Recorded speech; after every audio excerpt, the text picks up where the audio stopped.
vivant et ressuscité, qui acclamons le Seigneur.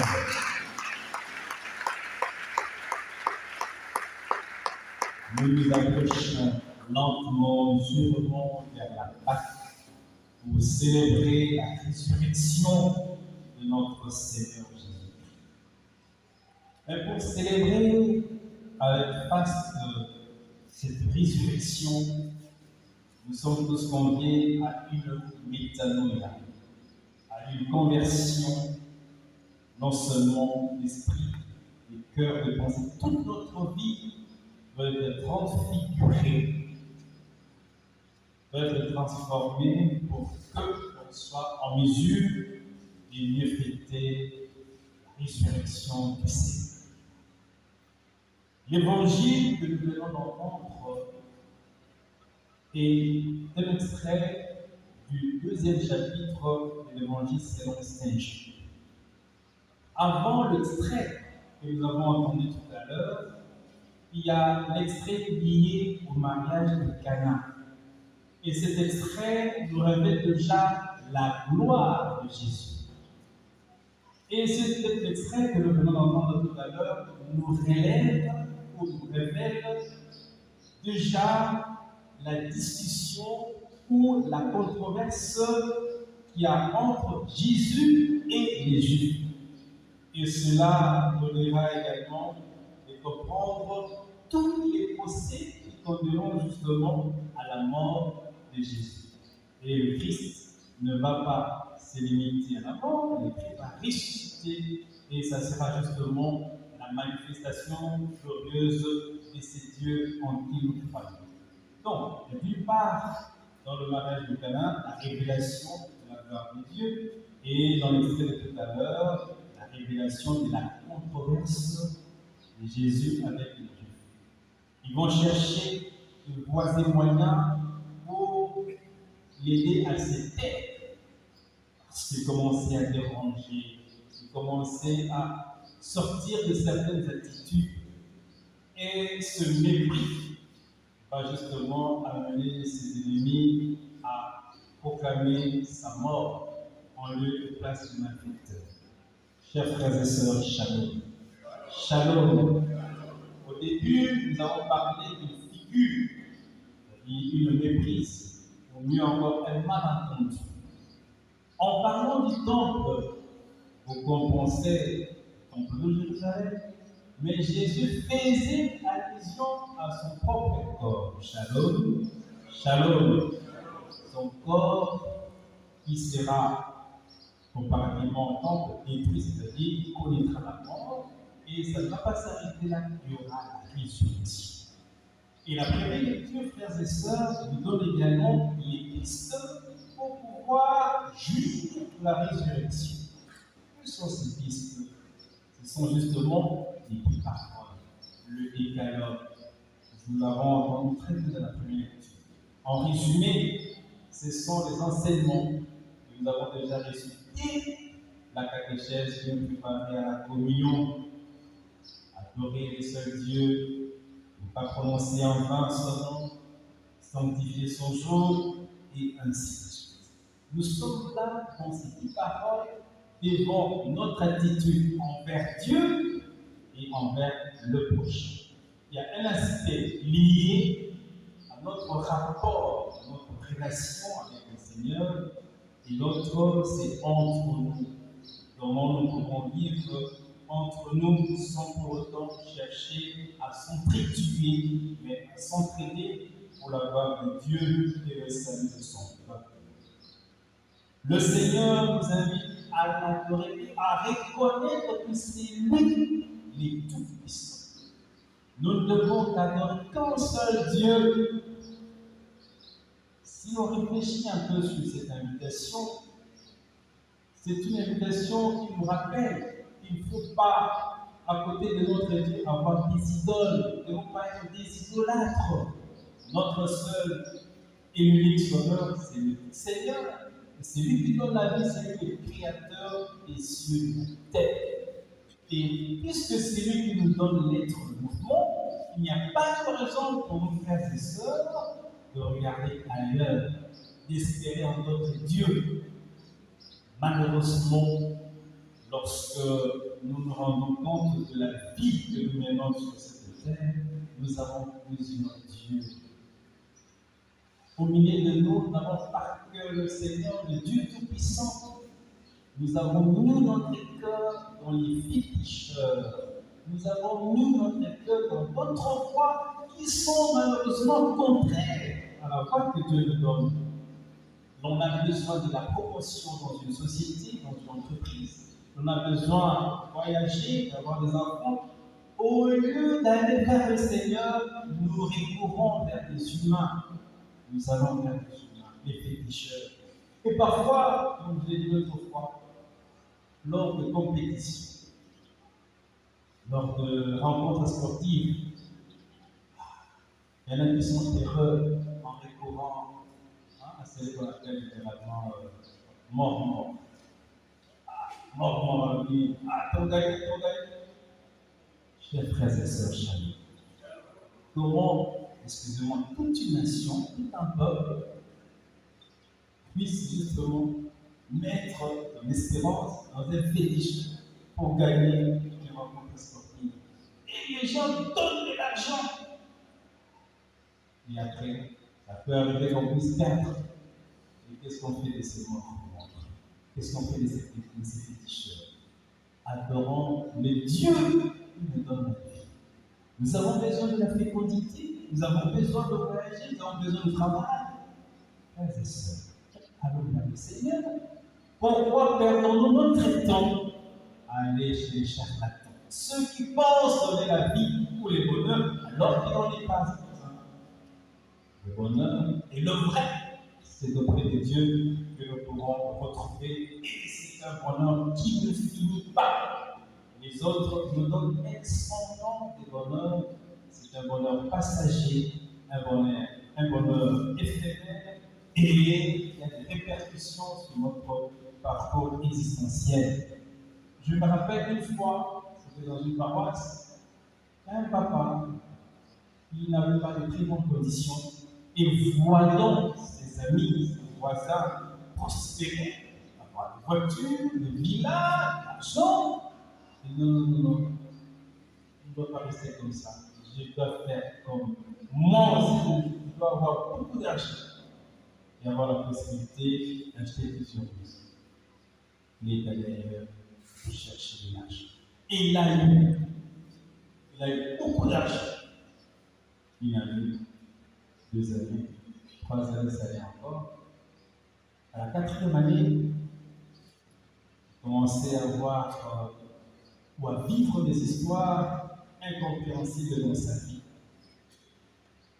Le véhicule accidenté, la maison brûlée, la femme décédée, et on lui demandait encore d'autres personnes pour faire revivre sa richesse. Et voilà, il s'appelle 24 décembre, si je ne m'abuse, vers 23h40, il vient à la paroisse, il pleuvait, il était pieds nus, il me suis dit, si vous pouvez me permettre de dormir même devant le tabernacle. Mais papa, qu'est-ce qu'il y a?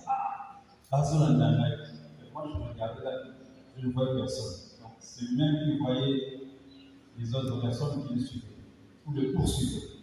Simplement parce que l'accord, le pacte signé avec notre monde devait toucher à sa fin et les conséquences.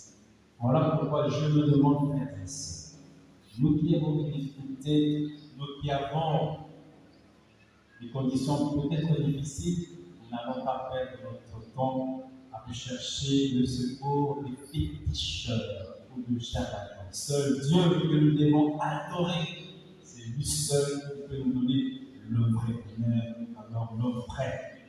Le Seigneur nous invite également à éviter de blasphémer son nom. Il nous arrive parfois de mentir et en citant le nom de Dieu. Et on dit parfois, nous allons alors que pertinemment, vous savez que vous êtes en train de mentir. Pourquoi blaguer avec le nom du Seigneur? Pourquoi vous moquer? pour nous montrer le nom de Dieu. Nous mentons, mais nous citons le nom de Dieu. Mais pourquoi cela? Ce sont des attitudes que l'on doit absolument éviter dans notre vie pour que nous soyons toujours entre les mains de Dieu. Si nous cherchons d'autres choses, cela n'est pas bien. Voilà pourquoi nous sommes invités à sanctifier également le jour du Seigneur. Et pour nous, c'est le dimanche.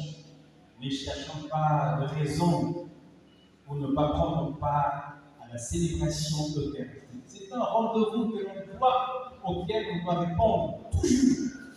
Si on ne participe pas à la messe, nous avons péché.